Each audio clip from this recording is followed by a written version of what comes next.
Hi guys, this is Ayesha. So last time हमने बात किया था कि on this topic we are going to discuss regarding the skin infection and the fungal issues and cat and kittens.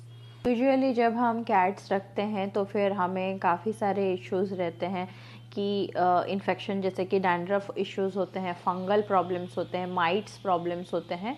So on this topic we are going to discuss regarding that. आप बोलते हैं कि हमारी cat जो है वो कान year अपना scratch कर रही है। कभी कभार आप उसको डैंड्रफ फॉर्म में देखते हैं, पैची फॉर्म में भी देखते हैं। तो फिर यू गेट क्वेश्चन कि आपको क्या करना चाहिए, ये बहुत ही माइल्ड सा है या फिर आपको डॉक्टर हेल्प लेना चाहिए या नहीं ले। फंगल इन्फेक्शन कैट्स में या तो कैट टू कैट में भी ट्रांसमिट होते हैं या फिर सपोज़ कभी कभार होता है कि अनहाइजीनिक की वजह से भी होती है। एंड आप डीवॉर्मिंग भी उसमें बहुत एक वाइटल रोल प्ले करता है। अगर आप उसको टाइम पे डीवॉर्म नहीं करते हैं तो पैरासाइट्स बनते हैं। तो जो एक्सटर्नल पैरासाइट्स होते हैं वो आपको फंगल के रूप में या फिर आप कह लीजिए माइट्स के तौर पे नज़र आते हैं। तो ये जो होता है कितने हद तक डेंजरस है या फिर कितने हद तक ये कैट टू कैट में ट्रांसमिट होता है, कितने हद तक ये कैट टू ह्यूमन में ट्रांसमिट होता है। व्हाट आई टेल यू कि दिस इज़ माई एक्सपीरियंस कि जब मैं एक कैट को ट्रीट कर रही थी लास्ट ईयर, तो that kitten was that was only 3 month old and वो उसको बहुत ज़्यादा heavy mites and fungal infection हो चुका था। तो मैं उसको ट्रीट कर रही थी and during that period I was pregnant. तो व्हाट हैपेंड इज़ कि मैं आई गेस मेरे लास्ट ट्राइमेस्टर्स चल रहे थे उस टाइम पे एंड मैंने उसको ट्रीट किया। मैं उसके जो मेडिसिन होते थे, जो क्रीम एंड लोशंस होते थे, वो मैं खुद अपने हाथों से अप्लाई किया करती थी। तो प्रॉब्लम ये हो गया कि मुझे उससे रिंग वॉर्म्स बनने लगे। मेरे हाथों पे वो वॉर्म्स एक रिंग की तरह मुझे साइन आने लग गए। एंड मुझे इनिशियली तो मैंने मेडिसिन ले लिए, उसके लिए एक लॉन्ग टाइम लगा वो पूरी तरीके से मेरे स्किन से गॉन आउट होने में। But the problem awkward when my baby got delivered, तो उसके हेड पे भी सेम वही रिंग वॉर्म्स हो गए थे। मैं इसके लिए पिक्चर अटैच कर रही हूँ जो आपको हेल्प करेगा देखने के लिए। हाँ, तो इससे तो आपको क्लियर हो गया कि जो रिंग वॉर्म होते हैं कैट्स में, ये कैट टू ह्यूमन में ट्रांसमिट होने के चांसेस मेजॉरिटी रहती है। स्पेशली प्रेग्नेंट वुमन के ज़्यादा चांसेस होते हैं ये इस तरीके की डिजीजेस जाने में, बिकॉज उनकी इम्यूनिटी बहुत सेंसिटिव रहती है।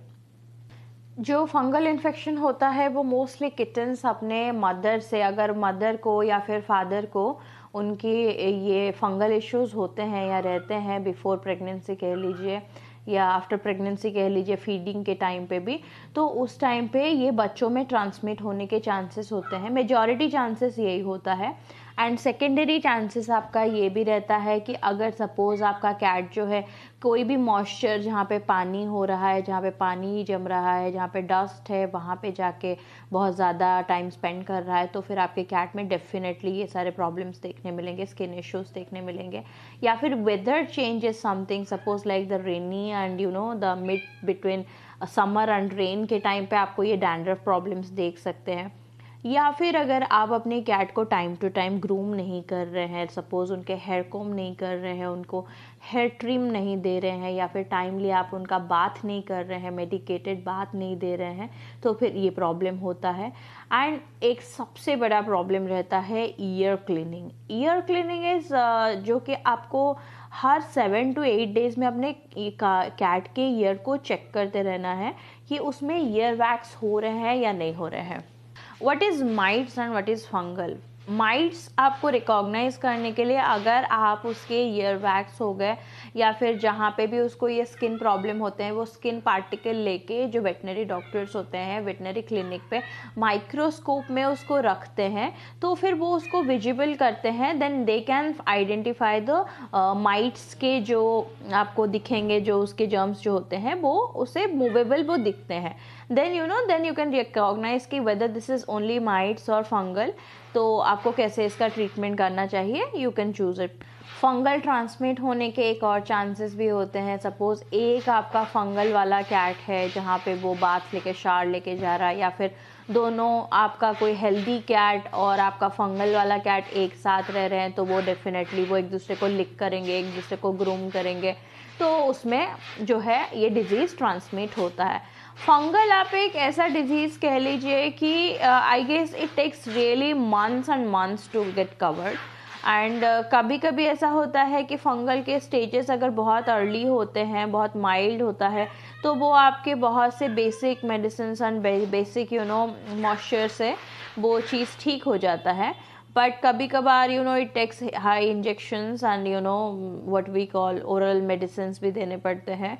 एंड इससे आपका कैट आपको आई मीन उसको डेथ वाली प्रॉब्लम तो नहीं होती है, बट हाँ वीकनेस हो जाती है, उसकी इम्यूनिटी कम हो जाती है, उसका फूड इनटेक पावर बहुत कम हो जाता है, एंड वो बहुत ज़्यादा अनॉयड एंड इरिटेटेड रहता है आपका कैट, वो स्ट्रेस्ड रहता है, अपना फूड डाइट वो ठीक से नहीं लेता है, all the time keeps on scratching and all. तो इससे ये होता है कि जो आप अब जॉयफुल एक कैट से एक्सपेक्ट करते हो कि उसका जो जॉयफुल मूड रहता है वो उसका नहीं रहेगा। एंड आप समझ लीजिए कि it's not going to die, but yes it's almost उसकी हालत वैसे आप समझ लीजिए, अगर it's kind of heavy fungal और सम इन्फेक्शन। बट हाँ टचवुड अभी हमारे वेटनरी डॉक्टर्स जो हैं इस चीज़ को बहुत ही टाइमली रिकॉग्नाइज करके इसकी मेडिकेशन करते हैं, तो फिर ये क्यूरेबल भी है। सपोज़ आपका कैट अगर माइट से डायग्नोस्ड होता भी है, तो फिर ये इतना कुछ बड़ा इशू नहीं है। What you can do is उसके ईयर क्लीनिंग के सिटिंग्स होंगे, उसको ईयर ड्रॉप्स लगेंगे एंड कुछ ओरल मेडिकेशन भी हो सकते हैं, देन ये क्लियर आउट हो जाता है। जब भी आप अपने कैट को बाथ देते हैं ग्रूमिंग करने के लिए, तो उस टाइम मेक श्योर कि जो आप उसको शैम्पू बाथ दे रहे हैं वो अच्छी तरीके से पानी अच्छे सफिशेंट इनफ वाटर डाल के उस शैम्पू को बॉडी से बाहर निकाल दिया जा रहा है। नहीं तो स्किन पे अगर वो शैम्पू भी स्टिक होकर रहता है तो वो भी प्रॉब्लम कॉज करता है। या फिर अगर आप उसको आफ्टर बाथ ड्राई दे रहे हैं तो फिर मेक श्योर कि वो बहुत अच्छी तरीके से ड्राई हो जाए, बिकॉज नमी मॉइस्चर जहाँ पे होगा उसमें डेफिनेटली फंगल के चांसेस होंगे ही होंगे। तो आप हेयर कोम करेंगे तो फिर इसमें आपको पता चल जाएगा बॉडी में कि अगर आपके कैट में कहीं पे भी पैची या फिर डैंड्रफ फॉर्म है तो आपको वो दिख जाएगा। तो कीप ऑन ग्रूमिंग करना, जो एवरीडे आपका सजेशन होता है कि आप हेयर कोम करिए कैट्स को, तो वो डेफिनेटली आप करिए। उससे ये फ़ायदा होगा कि कहीं भी अगर स्टार्ट हो रहा होगा तो फिर आप इसको पकड़ सकते हैं, क्योंकि जो बॉडी फंगल होते हैं वो मोस्टली पैरों के बीच में होते हैं या फिर उनके फ्रंट लेग के आर्म्स के नीचे होते हैं।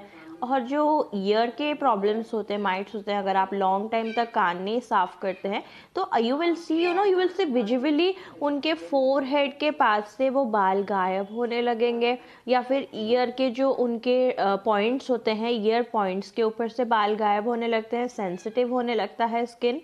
अगर आपके घर में मल्टीपल कैट्स हैं तो फिर अगर किसी एक कैट को आपके फंगल इन्फेक्शन हो रहे हैं तो उसको आप सेपरेट रखिए, separate room, separate bowl, separate letter, सब कुछ उसका सेपरेट होना चाहिए। स्पेशली वो क्लॉथेस या बेड जो वो यूज़ करता है वो दूसरे कैट्स में नहीं आना चाहिए। तो उसके लिए मैं अपने नेक्स्ट टॉपिक में आपको बताऊंगी कि ईयर क्लीनिंग कैसे करते हैं एंड नेल क्लिपिंग कैसे करते हैं, एंड आई विल ट्राई कि मैं आपको दिखा सकूं कि प्रॉपर बाथ भी कैसे देखते हैं। ओके, सो वीडियो तो ख़त्म होने जा रहा है अभी, but I didn't introduce you guys today कि आज जो हमारी ये प्यारी सी किटन है, हर नेम इज़ मून।